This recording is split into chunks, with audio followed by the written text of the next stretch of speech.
యేసు చెప్పిన ఉపమానంలో, తలాంతుల ఉపమానం మర్చిపోయారా? మంచి దాసుడు ఉపమానం మర్చిపోయారా?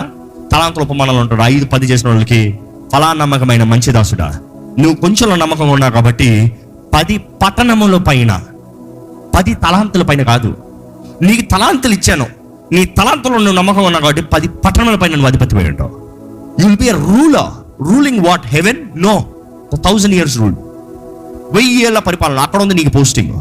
అంటే ఈ రోజు మనం ఈ బ్రతుకు, ఈ లోకంలో బ్రతికే దాన్ని బట్టి, మన నమ్మకత్వాన్ని బట్టి దేవునితో పాటు పరిపాలించే అవకాశం ఉందంట. ఇక్కడ ఎవరైనా పరిపాలించే వాళ్ళు ఉన్నారా? నమ్మకస్తులు ఉన్నారా? This is the word of God. It doesn't change. I tell you again, it does not change. మరలా అడుగుతున్నాడు, క్రీస్తు కొరకు మీరు ఏం చేశారు?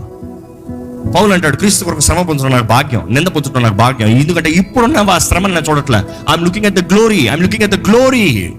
మహిమను చూస్తున్నా. ఈరోజు ఈ వాక్య సత్యాన్ని ఎరగాలి. I'm really burdened. దేవుడు అడుగుతున్నాడు, ఎంత బోధించావు నరకం గురించి?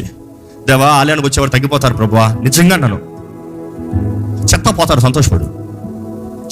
సంతోషపడు. యేసు ప్రభు దగ్గర, యేసు ప్రభుని వెంబడించిన శిష్యులే ఈ పరలోక రాజ్యం గురించి మాట్లాడినప్పుడు, లేకపోతే నా దేహాన్ని తిని నా రక్తాన్ని త్రాగిన వాడు నా పాత్రుడు కానేరంటే యేసు ప్రభుని ఆ రోజు నుండి వెంబడిస్తాం మానేశారంట.